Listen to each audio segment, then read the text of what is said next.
ओम नमो भगवते वासुदेवाय। ओम नमो भगवते वासुदेवाय। ओम नमो भगवते वासुदेवाय। नारायणं नमस्कृत्य नरं चैव नरोत्तमं देवीं सरस्वतीं व्यासं ततो जयमुदीरयेत्। नष्टप्रायेषु भद्रेषु नित्यं भागवत सेवया भगवती उत्तम श्लोके भक्तिर्भवति नैष्ठिकी। कृष्णाय वासुदेवाय देवकी नंदनाय च नंदगोपकुमाराय गोविंदाय नमो नमः। ओम अज्ञानतिमिरान्धस्य ज्ञानाञ्जनच्छलाकया चक्षुरुन्मिलितं येन तस्मै श्रीगुरवे नमः। श्रीचैतन्यमनोभीष्टं स्थापितं येन भूतले स्वयं रूपः कदा मह्यं ददाति स्वपदान्तिकम्। वन्देऽहं श्रीगुरोः श्रीयुतापदकमलं श्रीगुरून् वैष्णवांश्च श्रीरूपं सागरजातं सहगणा रघुनाथान्वितं तं सजीवं साद्वैतं सावधूतं परिजनासहितं कृष्णचैतन्यदेवं श्रीराधा कृष्णपादान् सहगणललिता श्रीविशाखान्वितांश्च। हे कृष्ण करुणा सिंधु दीनबंधु जगतपते गोपेशा गोपिका कांत राधा कांत नमोस्तुते। तप्त कांचन गौरांगी राधे वृंदावनेश्वरी वृषभानुसुते देवी प्रणमामि हरिप्रिये। वंश कल्पतरुभ्यश्च कृपा सिन्धुभ्यैव च पतितानां पावनेभ्यो वैष्णवेभ्यो नमो नमः। जय श्री कृष्ण चैतन्य प्रभु नित्यानंद श्री अद्वैत गदाधर श्रीवासादि गौर भक्त वृंद। हरे कृष्ण कृष्ण कृष्ण हरे हरे, हरे राम राम राम हरे हरे। नमः ओम विष्णुपादाय कृष्ण पृष्ठाय भूतले श्रीमते राधानाथ स्वामी नामिने। नमः ओम विष्णुपादाय कृष्ण पृष्ठाय भूतले श्रीमते भक्तिवेदांत स्वामी नामिने। नमस्ते सारस्वती देवे गौरवाणी प्रचारिणे निर्विशेष शून्यवाद पाश्चात्य देशितारिणे। मूकं करोति वाचालं पंगुं लंघयते गिरिं यत्कृपा तमहं वन्दे श्रीगुरुं दीनतारिणं परमानन्दमाधवं श्रीचैतन्य ईश्वरं। हरि ओम तत्सत्। हरे Krishna. So welcome everyone for the Bhagavatam class. So we completed discussion on chapter 20 in our last class. We are still on the beautiful pastimes of Maharaj Prithu, the Adi Raja. So in the last session, we discussed the very beautiful interaction, the extraordinary, exemplary behavior of Prithu Maharaj. Very difficult. What is actually very difficult? It is very difficult to compromise when you are right and accept a lower position in front of somebody who's wrong for a greater cause. So that was the extraordinary behavior displayed by Maharaj Prithu. When it comes to devotional service, the most important aspect of devotional service is that devotional service must be pleasing to the Supreme Personality of God. Samsiddhir Haritoshanam, that is one definition. The other definition given is that one engages one's senses for the pleasure of the Lord of the senses, Rishikena, Rishikesha Sevanam. So ultimately, Tat Prityartham, for the purpose of pleasing Him. Ultimately, devotional services is that. So many limbs of devotional service are there: hearing, chanting, performing various kinds of services, whether it be preaching, book distribution, raising funds, building temples, managing temples, teaching Shastra. There are thousands and thousands of types of services which can be labeled as devotional service. But we have to be clear that unless that particular seva is performed with the desire to please the Supreme Personality of Godhead, it doesn't actually qualify as pure devotional service. Of course, any limbs of devotional service that are connected to the Lord have a potential to purify. But if activities or limbs of devotional service are performed with a motive other than pleasing the Supreme Lord, then we miss the central point of pleasing the Supreme Lord. And because we don't achieve that, we do not make much spiritual advancement. We progress, but we progress only very little by little. And if we are duplicitous in the devotional service, then we can actually end up, especially if we are committing offenses to the Lord and his devotees, we can end up actually getting ourselves into trouble, both spiritually and materially. So again, the point being that those who understand the science of devotional service understand that the ultimate bottom line of bhakti is, am I pleasing Krishna? So some of us may say, I do not know whether I am pleasing Krishna. Because Krishna is so far away. How do I know? Of course, in the case of Prithu Maharaj, Lord Hari appeared directly in front of him. But for us, if we are unable to make that assessment, then at least we should see whether we are pleasing the spiritual master, because the spiritual master, both the Shiksha and the Diksha Gurus, are the representatives of the Supreme Personality of Godhead. Yasya prasadat bhagavad prasado yasya prasadan nagati kutopi dhyayan stuvam tasya ashastri sandhyam ande guruchi charanaravindam. Those who think that they can manipulate, cheat,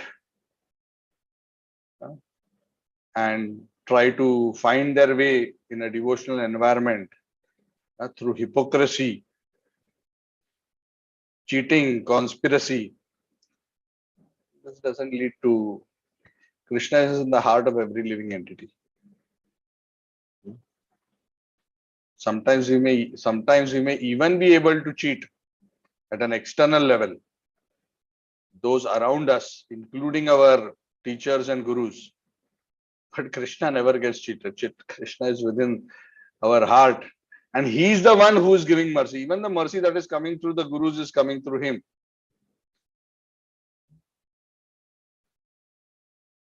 So why I'm saying all this is that the best policy is always to be very honest, sincere, and nishkapata. The acharyas say that Vaishnavism means saralta. Saralta means simplicity. Being very simple and straightforward. No duplicity, no hidden motivations.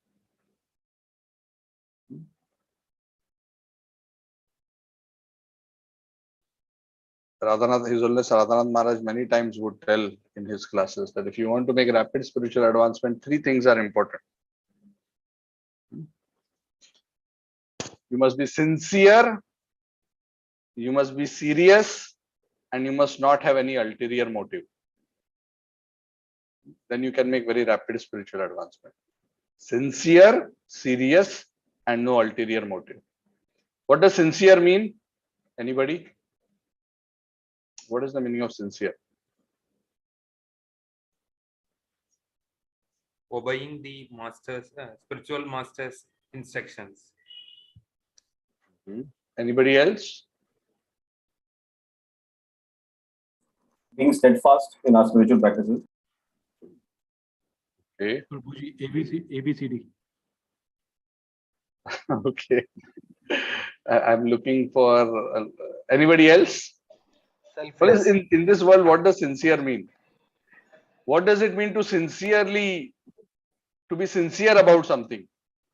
Very simple, just English plain meaning. Don't have to be very philosophical. What is the meaning that I'm sincere about something? Somebody said something just now. I answer. Sorry, who was that? Okay, so nobody wants to risk trying. Okay, so I will reveal the answer. So sincere simply means that one genuinely wants something. That's all. It's as simple as that. So when somebody says, I am sorry, and you may ask, are you sincerely saying sorry? Sincerely means you really mean it. So when you tell Krishna, I want bhakti, I want your service, do you really mean it? Do you actually want devotional service? Are you sincere? Have you come to bhakti for to the association of devotees to develop bhakti? Is that your sincere desire? So first thing is sincere. First thing is you must really want it. Second is serious. Serious is, like some of you mentioned, steadfast. To execute the ABCDs of devotional service in a steadfast way, in a serious way, even though any challenges may come, one doesn't get derailed from the path. Sincere, serious, and no ulterior motive. So sometimes we want Krishna also, and we also want so many other things. Krishna, I want you also, but can you also make me a big person, famous person, rich person, this, that? So pure devotion, pure devotees, anyabhilashita shunyam. Anyabhilashita means he doesn't have a tendency to expect and demand other things from Krishna. Of course, Krishna takes care of his needs and he's satisfied with the way Krishna takes care of it. But he doesn't consciously cultivate. There may be conditionings in us, that is a different issue, but he doesn't consciously harbor and work towards motives which are other than those which will be pleasing to Krishna. So if you are sincere, serious, and do not have any ulterior motive, then we can actually make very rapid spiritual advancement. And these three we can do even at our current stage of devotion. These are not things that we necessarily can achieve at a later point. We may still have contamination. That's a different issue.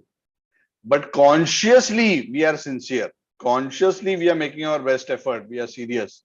And consciously, we are careful to avoid other desires, or when we find, we quickly correct ourselves. So anyway, Prithu Maharaj displayed actually such a wonderful example of keeping pleasing Krishna as the topmost. He was not concerned about his record. He was not even concerned about, I am right, why I should compromise. So anyways, so the net end result of pleasing the Supreme Personality of Godhead is all good fortune comes. So sometimes we think, if I compromise for Krishna, what will I get? Krishna will give you thousands of times more. Of course, we don't calculate like that and do. But the point is, Krishna gives. One is never a loser when one deals with Krishna. You can see across Krishna's pastimes, so many pastimes. The fruit seller in Vrindavan, she just gave Krishna some fruits. Krishna didn't even have enough grains in his hand. Krishna came running from the house, from the granary, holding a few grains. By the time he came running to that fruit seller in Vrindavan, most of the grains had fallen from between his fingers, and he barely had just few grains left on his hand, and he offered it to her. And she was just so pleased and attracted to Krishna that this fruit seller gave whatever fruits Krishna wanted, all his arm full. So she didn't even take the price of what the fruits were worth. And Krishna happily went back. And she was so happy because she was not in a calculative mood. She just was so happy to make Krishna happy. And as she was leaving, she realized her basket had become heavy. And when she saw, she found her basket of fruits, which was emptied for Krishna, became full of jewels. And Krishna not only just gave her material wealth, Krishna also gave her pure love of God. So the point is, one is never a loser with Krishna. Even if one has to do a temporary compromise. And we see this in this case also, Prithu Maharaj. How even though he made the compromise, Lord Vishnu came, and Lord Vishnu was so pleased. In such an extraordinary conversation, Lord gave him the topmost blessings. And Prithu has become famous for all time to come. In the pages of Bhagavatam, he has become immortal. His personality, his activities, his example. So after that wonderful episode, the Lord departed. The Prithu Maharaj gave charity and took the blessings of all the other personalities who had gathered there. And after all the formalities were done and the yajna was wound up, Prithu Maharaj again entered back into his kingdom. That is where the 21st chapter actually begins. So the first few verses of the 21st chapter actually describe how the entry of Prithu Maharaj into his own kingdom. So it is described that the kingdom of Prithu Maharaj was very, very beautifully decorated. And the descriptions are given because all the residents of his kingdom had come out on the streets to receive him and glorify him. He was their superhero. So in those days, these people were the superheroes, the pure souls, the great souls, not just pop singers and actors. So the city, it is said, was very, very beautifully decorated with pearls, garlands, golden gates, fruits, grains, minerals, lamps. There was fragrant water sprinkled everywhere, nice perfume sprayed everywhere. And all the traditional ways in which we decorate, they're all mentioned. So these methods, whether it is hanging flower garlands, placing banana trees at entrances, this has all been going on for thousands and thousands of years to create an auspicious environment. Lamps being lit everywhere, flowers decorating, rangolis, young girls standing in line wearing beautiful clothes and jewelry to welcome him with nice gifts. So even though he was being glorified genuinely by all his residents, it is said Prithu Maharaj didn't even display the slightest amount of false pride. He was very, very humble. The secret of humility is to understand that actually all opulence, all abilities come from the Lord. I have only been blessed to be a caretaker. This is how advanced souls think. They don't think this is mine. They just say, okay, the Lord has given me or made me as a custodian of this wealth. And he has blessed me with certain extraordinary abilities because the abilities are also not mine. And that was very true even for Prithu. Why? Because Prithu is a Shakti Avesha Avatar. What does Shakti Avesha Avatar mean? He was especially empowered with an extraordinary power to rule the whole planet. So even the power that he was carrying by which he had become so famous, also he knew is not mine. What was his? Was his pure desire to serve and please the Supreme Personality of God. And devotees who have this consciousness are very naturally humble. And if one maintains this consciousness, only it is possible for one to maintain a mood of humility. Gatasmayaha is what the Bhagavatam says, that he didn't become proud at all. Even though as he was entering the palace, drums were being beaten, various musical instruments were being played and mantras were being chanted and his glorifications were happening. And the king appropriately responded, reciprocated with all these various types of individuals who met up with him. And there was a proper reciprocation. And in that way, he came back. And then the Bhagavatam says that thereafter, Prithu Maharaj continued to perform many glorious activities in his kingdom. He continued to perform very extraordinary, glorious activities as he was ruling the Bhumandal. And he became famous all over the land. And the Bhagavatam says at the end of his life, after having performed his service very successfully, he attained the lotus feet of the Lord.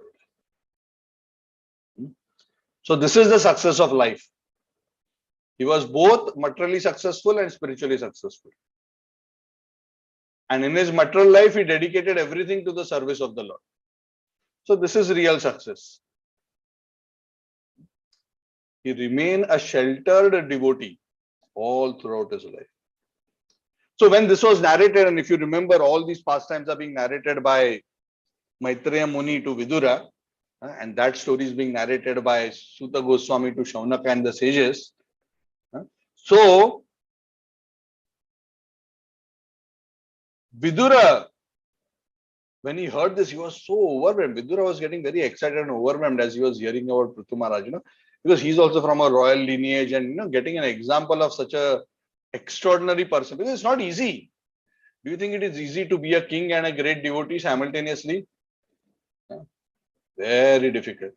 It's actually easier to be a sannyasi and a devotee than be a king and a devotee. It's very difficult to be always surrounded by opulences and opportunities to enjoy, and politics all the time, and materialistic people all the time, practically. It's not easy at all.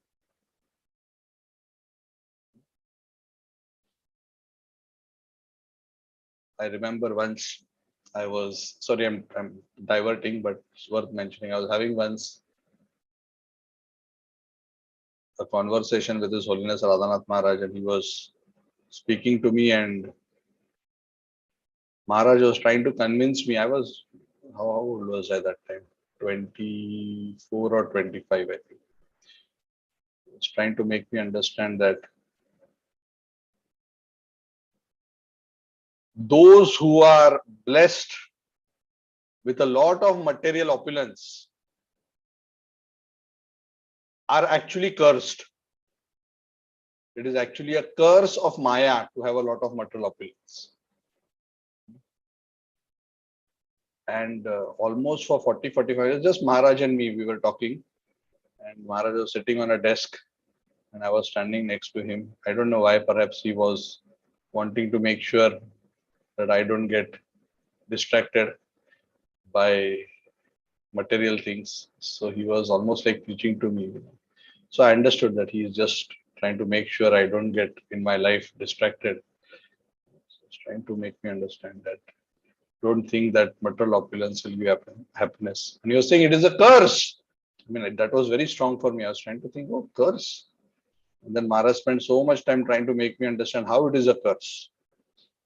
And I don't want to go into all the details, but the net of what he said was very, very few people, Maharaj said these words, very, very few people are able to handle extraordinary opulence.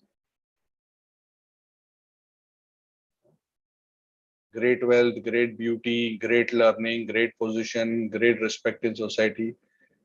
And Kunti Maharani says the same thing, isn't it? In the Bhagavatam first canto. Janmaishwarya Shutashri bhi edamanam madapuman naiva arhati abidatum tuam akinchana gocharam.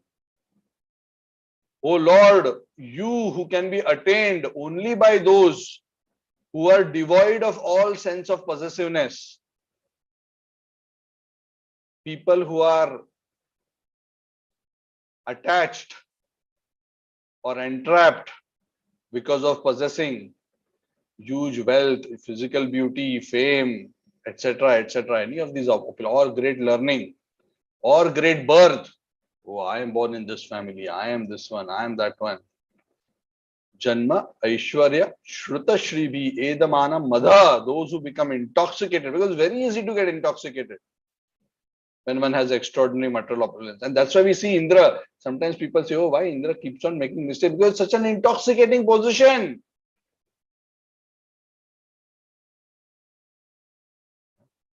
I am sure if I was Indra, I would make 100 times more mistakes than what Indradev has done.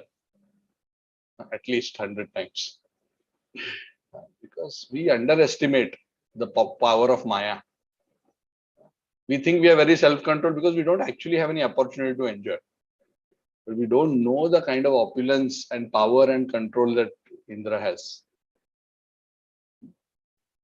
So anyway, Maharaj was saying this is very, very difficult, and only those who are especially blessed by Krishna can do it. And he mentioned the name of only one devotee who can do it. I don't want to mention that name. He mentioned the name of only one devotee from our temple. He said only this person can do it. Nobody else can do it. So basically, he was telling me, you don't try. So I said, yeah, I'm not even expecting to attain extraordinary. Of course, I didn't say like that. But anyway, I kept that in mind. So he spent so much time, trying to instill that understanding. So I always keep that in mind. So sometimes we think, we want that, but we don't understand that such kind of opulence actually, for those who are spiritually very sincere, can actually be a source of great distraction. But why we are discussing this is Prithu Maharaj managed, in spite of that, to maintain an absolute humility. It requires very extraordinary advancement to be able to manage that. Anyway, so Vidura is telling Maitreya Muni, when he hears all this and he was so overwhelmed with this extraordinary example, he's saying that this is so extraordinary, that Prithu, Vena, he was the son of Vena, and Prithu was enthroned by the sages, and look what extraordinary character and what he has done.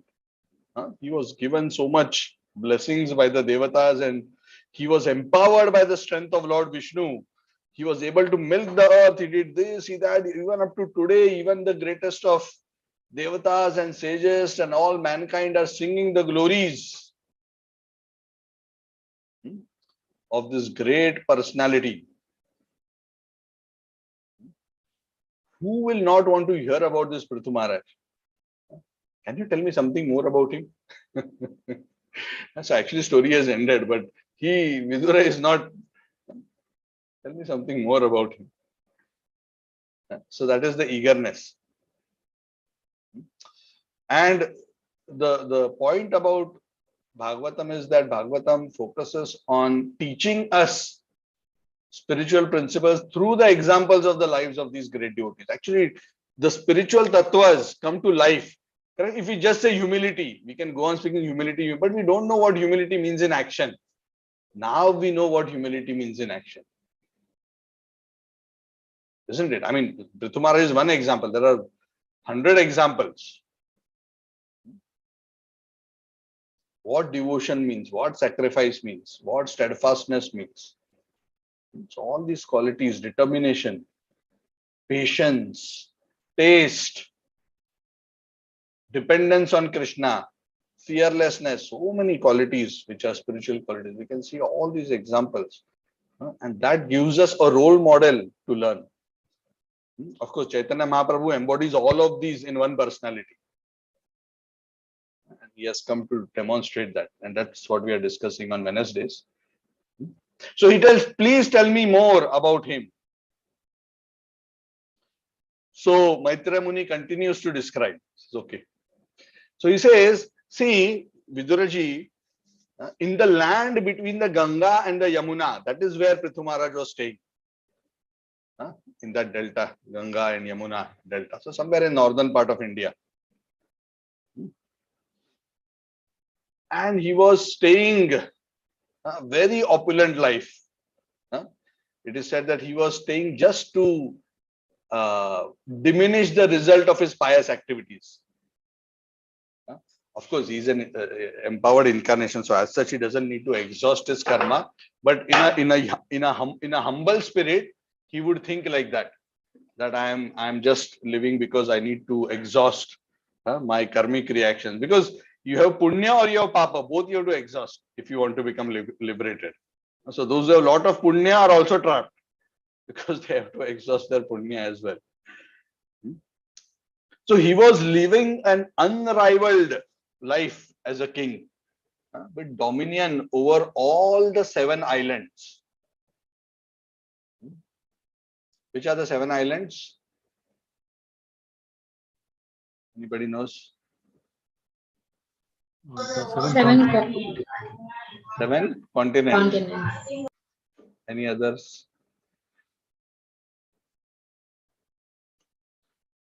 So this is not referring to the seven continents. These seven islands are the seven islands or the seven dvipas of Bhumandal. So when we come to fifth canto, we'll discuss what is Bhumandal and what are the islands. Earth is a very, very, very small part of Bhumandal. Bhumandal is vast. Just to understand Bhumandal and its structures, you have to spend months. So Earth is... So Bhumandal has seven islands. Jambudweep being in the center. Then there are so many other. I don't remember the exact sequence. There is Krauncha Dweep, there is Shalmali Dweep, there is Plaksha Dweep, and so on and so forth. So within the Jambudweep, which is one of the seven islands, there are 9 Varshas, out of which one is Bharat Varsha. In Bharat Varsha, there are 9 Khandas, out of which one is Bharat Khanda, which is Earth. So out of Bhumandal, out of 7 parts, from that one part, you have to make 9 parts, and from that 9 parts, one of the parts, you have to make another 9 parts. That is Earth. And this is also not to scale. This is very small. There are so many species residing in so many places in Bhumandal itself. It's just mind-boggling. So anyway, this is a very interesting information. When we come to 5th canto, we will try to see whether how to explain that, but it's very amazing. It's very amazing. So he was ruling. So the kings in those days were not just ruling, because this is not even this is not Kali Yuga. This is one of the early yugas, possibly Satya or maybe Treta. He was ruling the whole Bhumandal. Prithu Maharaj.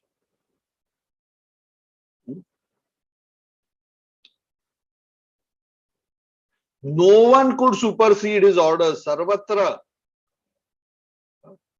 Askhalita Adeshaha. Askhalita means nobody can break his orders. Everybody was under his orders except the Brahmins and the Vaishnavas.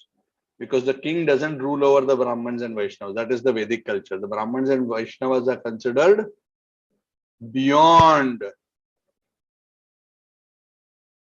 the jurisdiction of the king, including their properties. And we don't want to go into too much detail, but this is a principle in case you're not aware.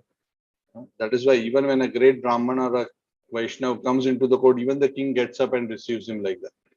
So here we are not talking about caste. Here we are talking about those who are genuinely advanced in spiritual wisdom. So Maitreya Muni continues to discuss as once King Prithu had just started the performance of a very great yajna. In that yajna, many Raja Rishis, sages, Brahma Rishis, Devatas, they had all come. So he received them properly, he worshipped them according to their position. And then he was standing in front of all these assembled great personalities. And then the beauty of Prithu Maharaj is described. So Prithu Maharaj was also extraordinarily beautiful. Prithu Maharaj had practically all opulences. Janma, Aishwarya, Shruta, Shri. He was still humble. It is said he was very tall and sturdy. He had broad arms. He was fair. Red lotus-like eyes. A beautiful nose, a beautiful face. A smile with beautiful teeth. A broad chest. A large waist. His abdomen, it is said to be shaped like a banyan leaf with 3 lines. So this sounds like he had a 6-pack. I don't know. 3 lines on his abdomen. I don't know. It sounds like that.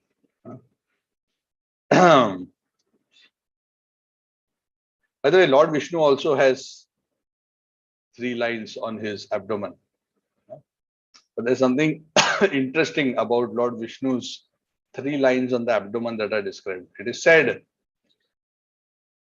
when Lord Vishnu is lying down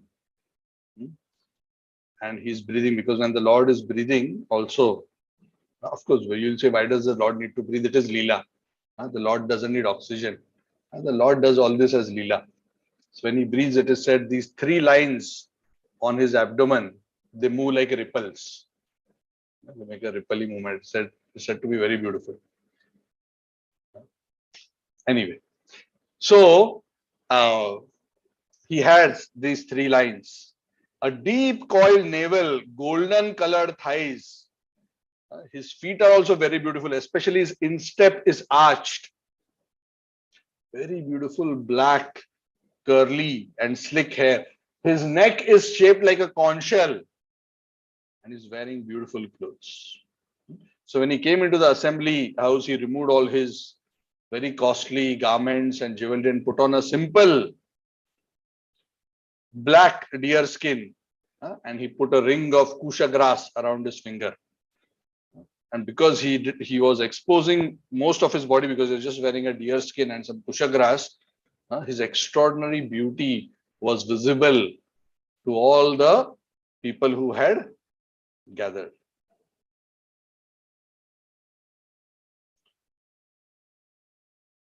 So Prithu Maharaj, in that way, he was started addressing that entire assembly. Now there are some teachings. This whole title, this chapter is entitled Instructions of Prithu Maharaj. So what actually Viduraji, Maitreya Muni is trying to tell Vidura is what was it that at that yajna, Prithu Maharaj was trying to tell, because in that address that Prithu Maharaj gave to the assembled people at that sacrifice, there were many beautiful spiritual instructions. So that's the focus of this chapter. So Prithu Maharaj began speaking and he said his speech was also so wonderful. His speech, anybody remembers the qualities of good speech based on the Bhagavad Gita? Anybody remembers what we had discussed?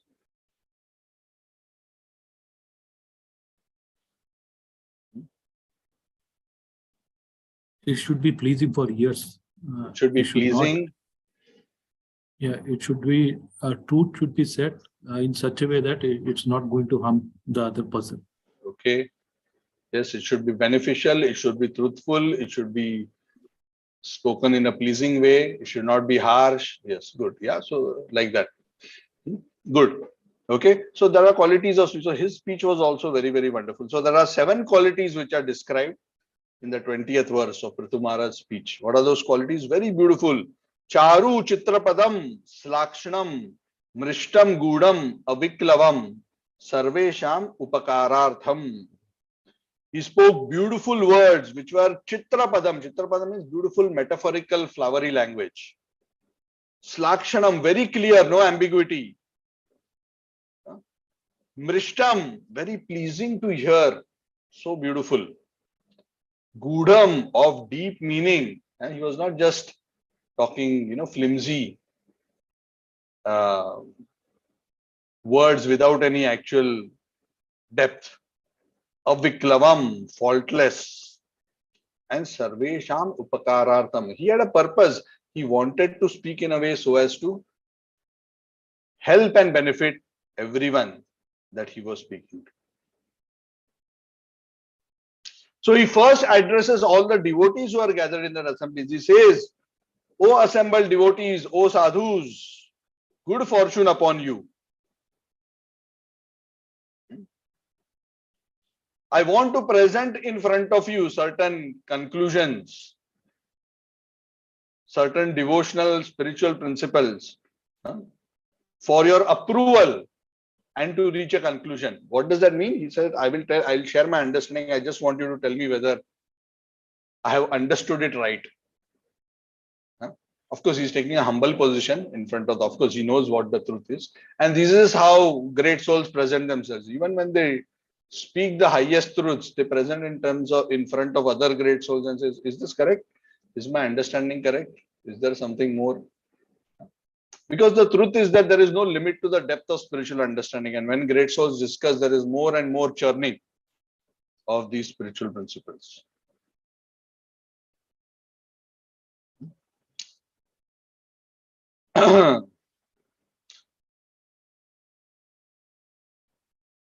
Then he goes on to say, now a lot of things are said. I'm going to just, summarize in a shorter way because a lot of points are there. We are not even halfway through the chapter. I'm going to summarize. So essentially, he says that by the Lord's will, His grace, His blessings, I have been appointed as the king. And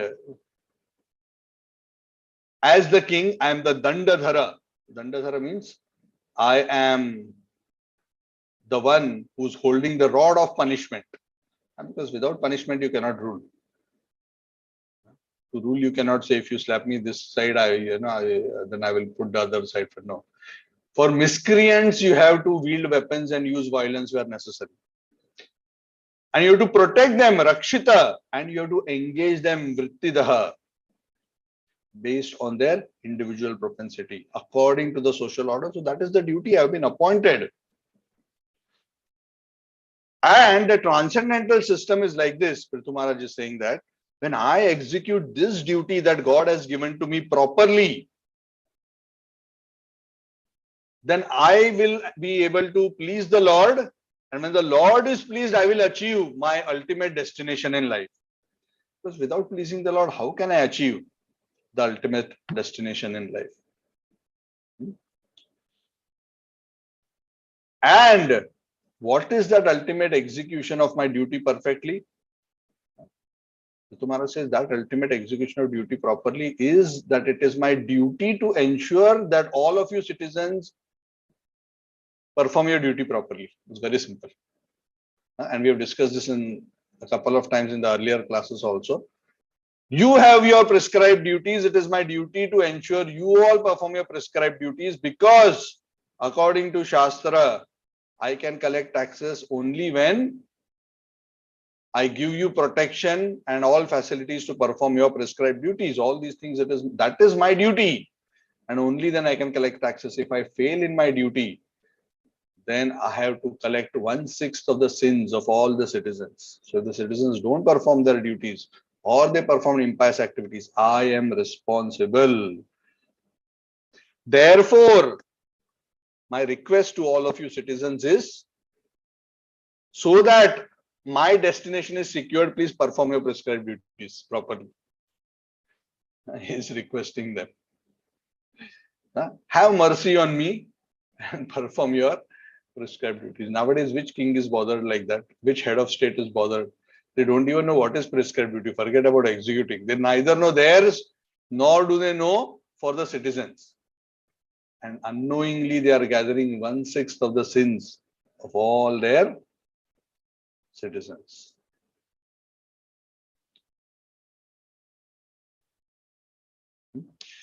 And all the devatas, pitris, sages who have gathered, you also please support me in this case, because whoever approves and supports the king to ensure that the citizens perform dharma, they also get their commission from the good karma, from the pious activity. So he's addressing the people, but now he's also addressing all the devatas and the sages who have gathered that to please support him in this regard.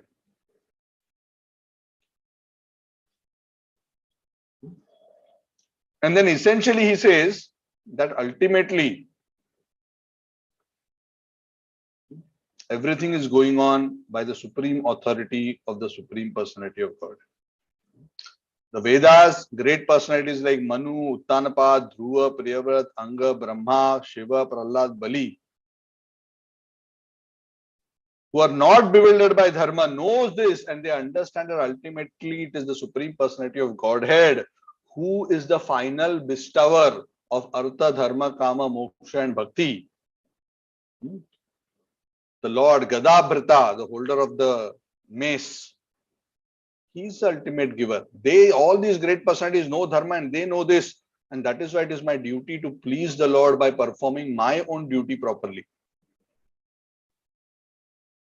The only sad thing is my father Vena did not know about this and he created mischief. Otherwise, most of these others know. And ultimately, now he comes to the main topic. And while prescribed duties is definitely, as a king, I have to execute, but ultimately, advancement in spiritual life happens by the performance of devotional service. He says a very beautiful verse, Yat pada seva ruchis tapasvinam ashesha janmopachitam malam dhiyah sadyak shinoti anvaham edhati sati yatha padangushta vinirishta sarit. That whenever one has developed an inclination to serve the Supreme Personality of Godhead, the mind, which has so much contamination accumulated from so many lifetimes, all that contamination becomes cleansed gradually as one continues to perform one's spiritual activity. Just like when one bathes in the Ganga, slowly one's contamination gets removed. And when a devotee becomes pure in this way, through the execution of devotional service, when he is cleansed of all this unlimited contamination, and when through that cleaning of contamination he has developed detachment and strengthened the performances devotional service, and such persons who after being detached and purified, they take shelter of the lotus feet of the Lord, at that point in time they never again fall back into illusion. What is he saying? Essentially, that right now we are all in difficult situation. How to become purified? Through executing devotional service, and gradually one will become purified, and when one finally becomes purified, one will become thoroughly detached, fully take shelter of the Lord, and one will not fall down back into Maya. So essentially what he's saying is, he's telling all the citizens, please come to that point of pure devotional service, because the ultimate way of pleasing the Supreme Personality of Godhead is sarva dharman parityajya mam ekam sharanam vraja ham tvam sarva papebhyo mokshayishyami mascha. Correct? Man mana bhav mad bhakto madhyaji mam namaskuru mami avashya satyam te pratijane priyoshime. Come to pure devotional service. That is the supreme instruction. So Prithu Maharaj is telling all his subjects, but when he looks at the subjects, he can see on their face, oh, we have so much contamination. How are we going to follow this? Difficult. So just like in Bhagavad Gita also, Krishna gave, if you can't do this, do this. If you can't do this, do this. Immediately Prithu Maharaj says, okay, you find this too much. Okay, if you cannot perform pure bhakti, perform karma mishra bhakti. Karma mishra bhakti means, since you are all householders, you are doing various duties, you are engaged in so many prescribed duties. Yes, you continue to worship the Lord, but whatever prescribed duties you are doing, you dedicate the results of those activities, of your varnashram duties, to the Lord and worship Him with those activities.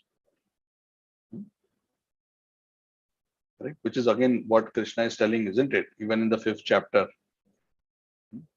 That's the process of dedicating one's activities to the Lord. Yat karoshi yadashnashi yat juhosi dadasi yat tapasyasi kaunteya tat purusham adarpanam. Whatever you eat, whatever you do, whatever austerities you perform, do it all as an offering to me. Do that. But then he saw that somewhere still not very convinced. Oh, this also may be a bit difficult. So then, after explaining Karma Mishra Bhakti, Prithu Maharaj also explained Bhakti Mishra Karma. So Karma Mishra Bhakti means predominantly Bhakti but mixed with little Karma. But Bhakti Mishra Karma means lot of Karma mixed with little Bhakti. Correct? So first there is lot of Karma and there is little Bhakti. Then gradually Bhakti increases and one's attachment to fruitive activity decreases. And then one comes to the point of Karma Mishra Bhakti and then goes to pure Bhakti. Bhakti can be Karma Mishra, Bhakti can be Jnana Mishra. Jnana Mishra Bhakti means when one is doing devotion but primarily influenced not primarily, but influenced by a desire for liberation. That is Jnana Mishra Bhakti, where one still has a desire for liberation and may also be engaging speculative methods for liberation.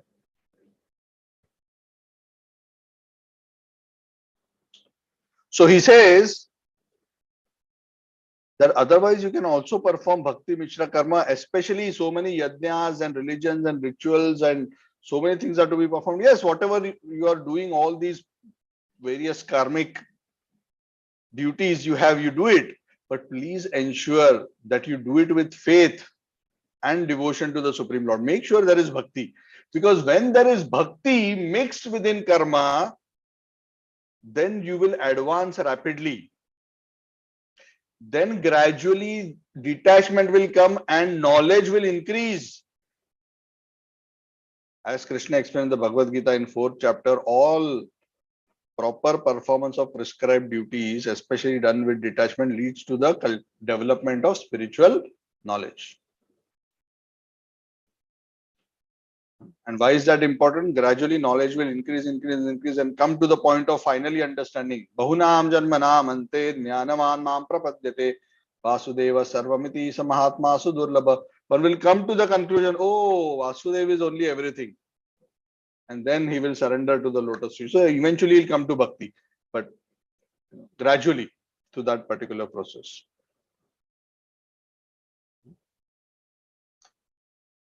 So the citizens are very happy. Wow, pure bhakti, karma mishra bhakti, or bhakti mishra karma. Okay, we can fit into one of these three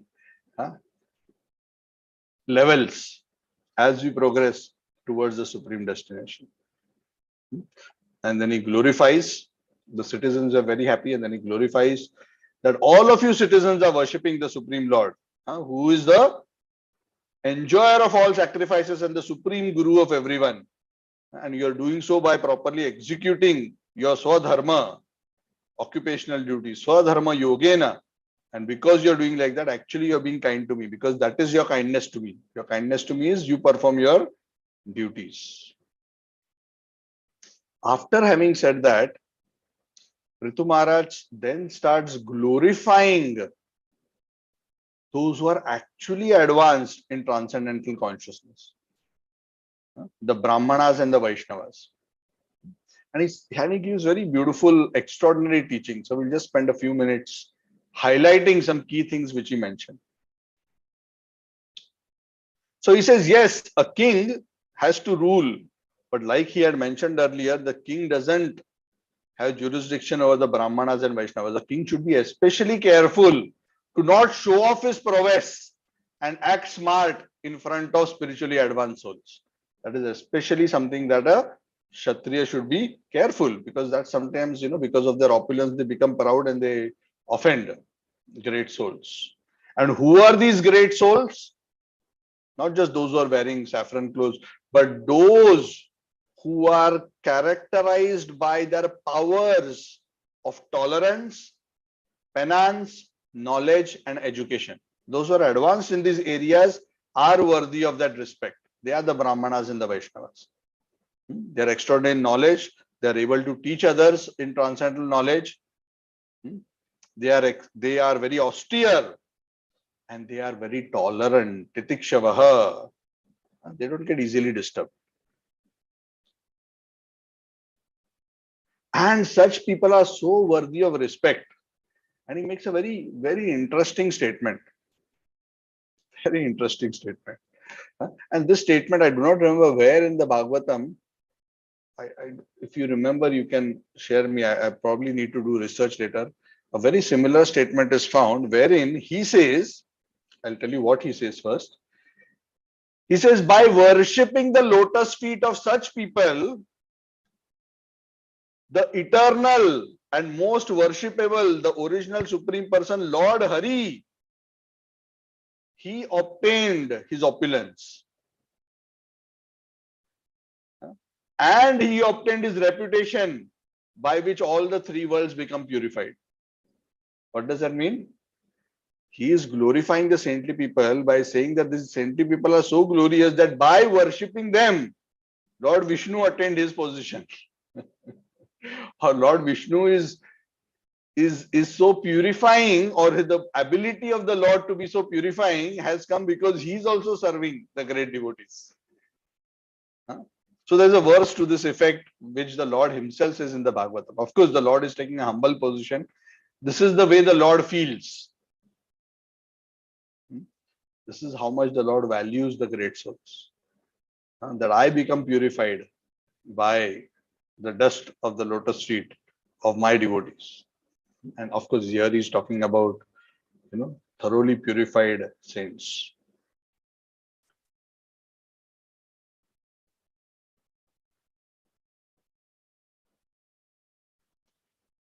So the Lord is always pleased with those who follow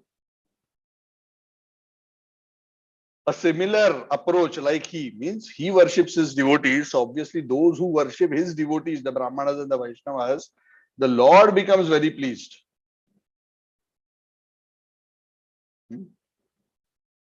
And by regularly serving such great souls,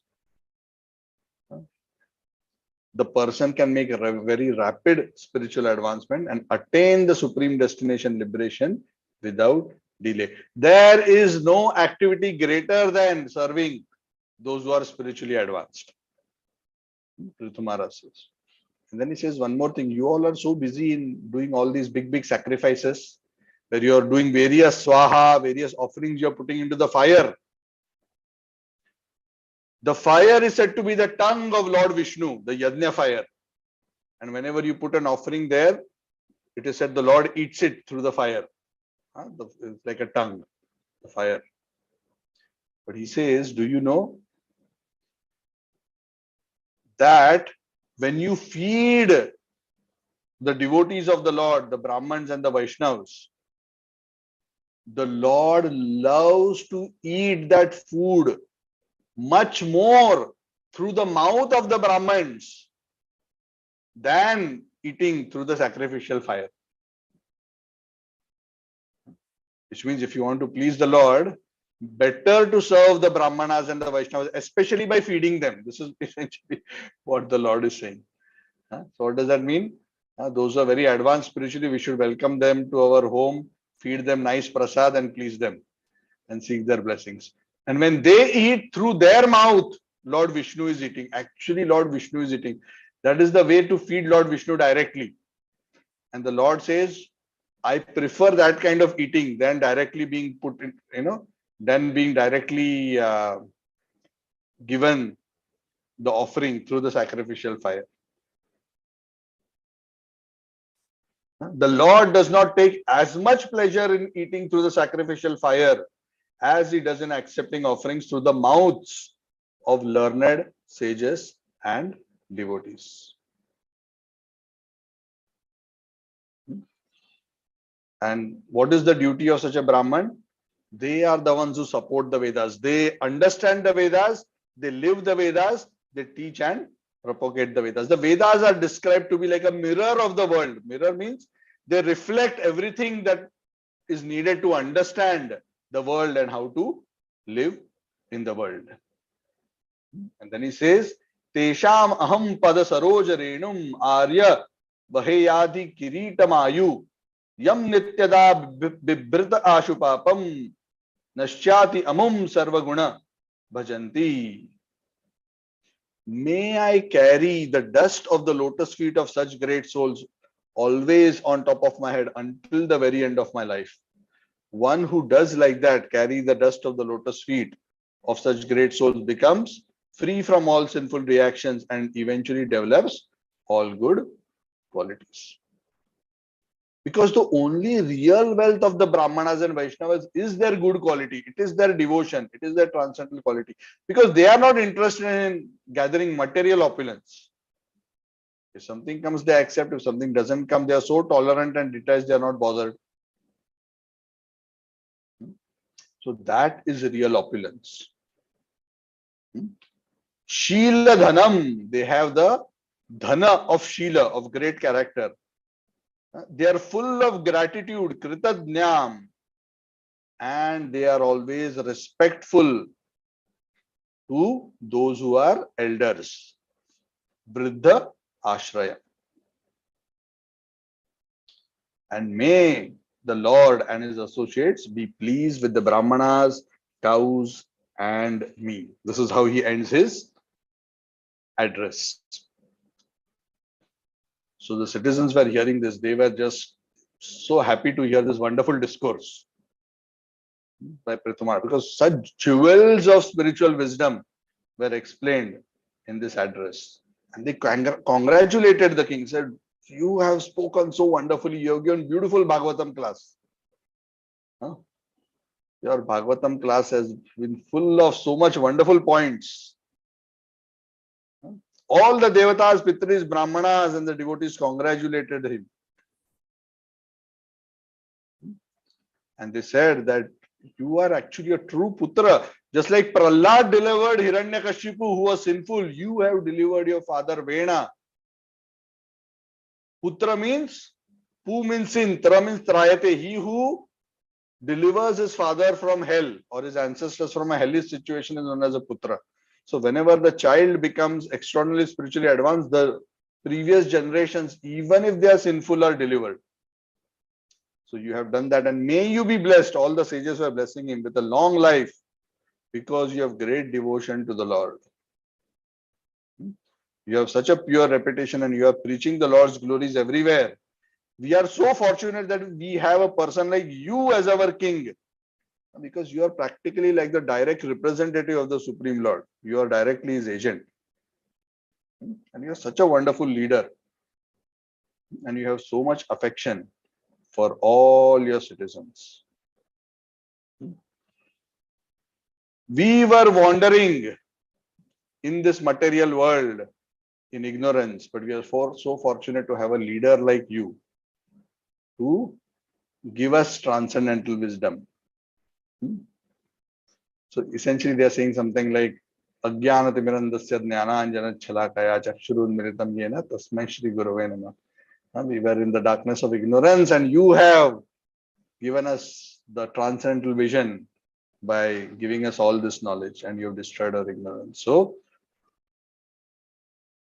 thank you so much, Prithu Maharaj. We are so happy. You are so wonderful, and we are so happy to have you as our king to protect us spiritually, materially, and in all ways. And simultaneously, we are thankful and we offer our respectful obeisances to the Supreme Personality of Godhead, who is beyond all material existence and material qualities, Vivruddha Sattvaya, and who maintains this entire world by two ways. The Lord maintains this entire world by ensuring there is a wonderful Brahmanical class, and also by ensuring that there are Kshatriyas to protect the Brahmanas. Because the Brahmanas will give Vedic wisdom and will guide society, but miscreants must be dealt with. That is not the duty of the Brahmanas. So Kshatriyas do that part. So when Brahmanas and Kshatriyas are strong in any society, then that society definitely flourishes. Antara Srimad Bhagavatam ki Jai, Shri Prabhupada ki Jai, Samaveta Gaura Bhaktivinoda ki Jai. Yes, any questions, any comments? Aradhananam Sarvesham. Yeah, I mean, that is also one verse, but there is another verse which is very specific. Yes, Suresh Prabhu, you have a question? Yeah, Hare Krishna Prabhuji. It's a general question. What does this 3 worlds refer to, Prabhuji? I keep getting this one, 3 worlds. 3 worlds. 3 worlds is Bhur, Bhuvaha, Swaha. Actually, it can mean different things in different contexts. Sometimes the 3 worlds means lower, middle, and upper planets. It can mean like that. Because sometimes when we speak about the whole universe, also sometimes we refer to lower earth and upper planets, Swarga. Okay. So when we say Bhu, we are talking about Bhumandal, not just earth. The Bhumandal, the upper planets, Swargas, and the lower planets. Sometimes the 3 worlds based on the context may just refer to Bhur, Bhuva, and Swaha. Bhu is again earth, Swaha is Swarga, and Bhuvar is basically the Antariksha. the space between the earth and this.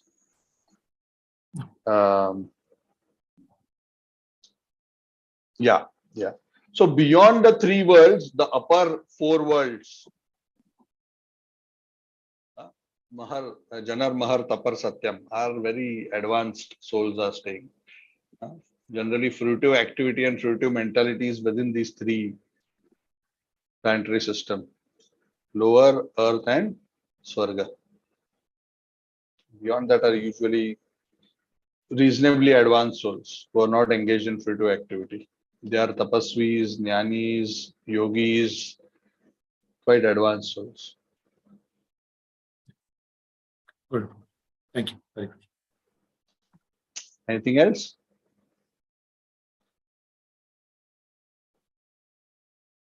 Hari Bol. Wonderful. Yes, sorry. Yes, Prabhu. Your name is showing as Rahul. I can't hear you. Hare Krishna Prabhuji. Now I can. Okay. So when we say expansion, it is like taking a part from the Supreme Personality of Godhead. Is like it's a general question. What does it mean, expansion? Balram is the first expansion from Krishna. When we say Expansion in a very general sense means from this person, that personality comes out as or expands from him in that sense. So the example is given in Brahma Samhita, just like one candle lights another candle. In that sense. But then these expansions are of different types. There is Amsha and Kala. So Amsha are the part and Kala is part of the part. Kala is considered smaller. So Amsha incarnations are bigger. So from a particular incarnation, typically the subsequent expansions which come are either as powerful or less than that particular incarnation. So that's why as expansions happen, the potencies may go further, manifested potencies may go lower and lower and lower in those other forms. But Krishna is the original reservoir or source. the expansion means it is not like a separation. It is like making a part.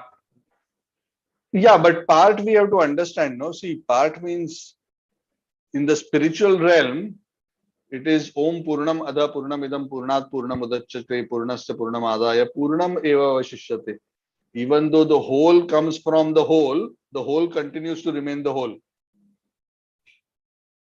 So it is spiritual mathematics. It is not that from Balaram an expansion comes, it is Balaram minus something has happened. Balaram doesn't become minus by expanding. But see, essentially what that means is, in very simple words, okay, don't think of it in mathematical terms. It simply means that those manifestations, these expansions, Amsha and Kalas, manifest the qualities and potencies of the Lord to a particular degree. But they are still the Lord. So the Lord, by his own sweet will, in that particular manifestation, manifests himself to that degree only, by his own sweet will. Correct? Just like a company which can manufacture a battle tank is also manufacturing a pistol. Okay, in an arms factory. You say he is manufacturing battle tank, why is manufacturing pistol also? Because you don't need battle tank for all situations. Some situations, all you need is a pistol. Correct? Then you just give pistol, na? And in India, our police don't even have pistol. All they have is a wooden rod in their hand. Many of them. Just beat up, don't even carry gun.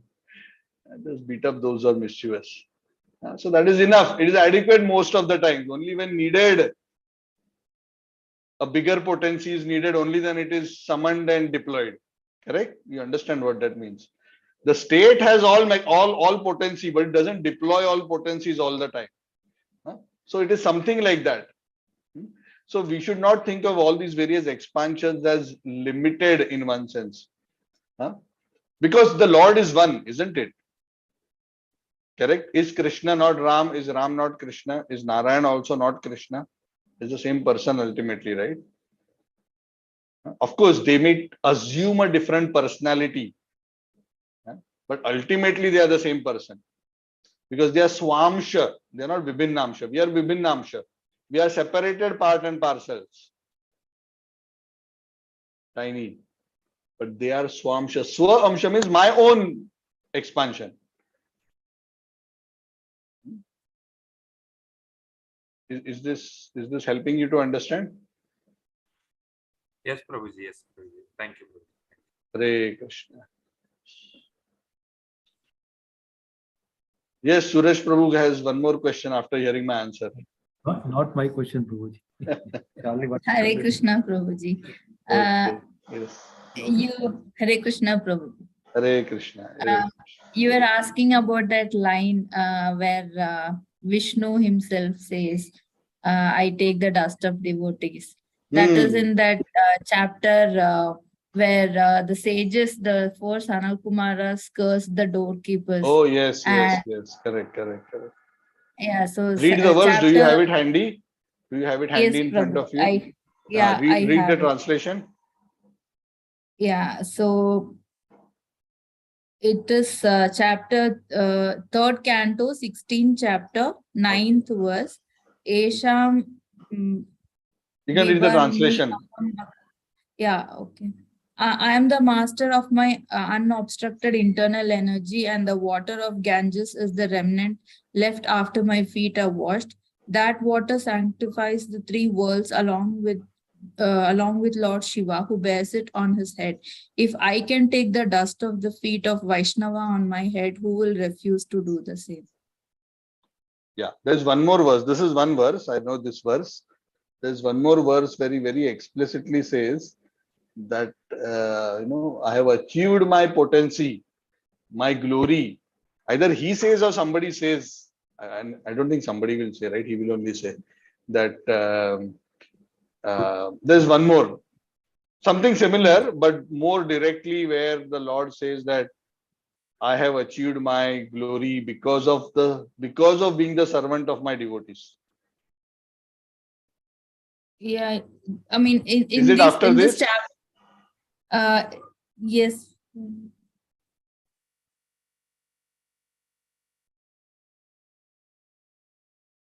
I mean, there are many from that 5 to 9. There are almost all are like similar. But the key point that was mentioned in that verse is very similar to this verse, where the mention is that I have achieved my power to purify the worlds because I am being purified by the dust of my devotees, and I am chasing, when my devotees walk, I am chasing behind them to take their dust. Something to that effect.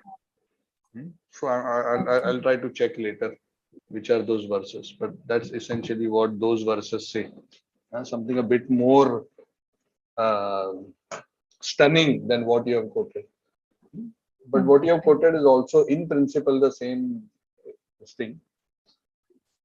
Yeah, I mean, the same verses there, what Prithu Maharaj had told, the same thing even Lord Vishnu has also told that I am satisfied with the, I do not enjoy the oblations offered by sacrifices in sacrificial fire, which is one of my own mouth, with the same relish as I do the delicacies overflowing with ghee, which are offered to the mouths of Brahmana. The same sentence is told. Yeah, but there are a few more, but we'll try to find that out. Yeah. Fine. Okay. Yes. Okay. Thank you. Hare Krishna. Okay. Thank you so much. Hare Krishna. Anything else? Okay, wonderful. Thank you so much. So I will see you all on Wednesday. We will continue our Chaitanya Pravaha series. And next week we'll go to 23. How many more verses? Next, 22nd chapter. Prithu Maharaj meets the four Kumaras. And then Prithu Maharaj going back to Godhead. Yeah. That will complete the 2 more chapters to complete the section of Prithu Maharaj. Amazing. Prithu Maharaj ki jai. Srimad Bhagavatam ki jai. Shri Prabhupada ki jai, Samaveda Gaur Bhakta Vrinda ki jai. Hari Bol. Thank you.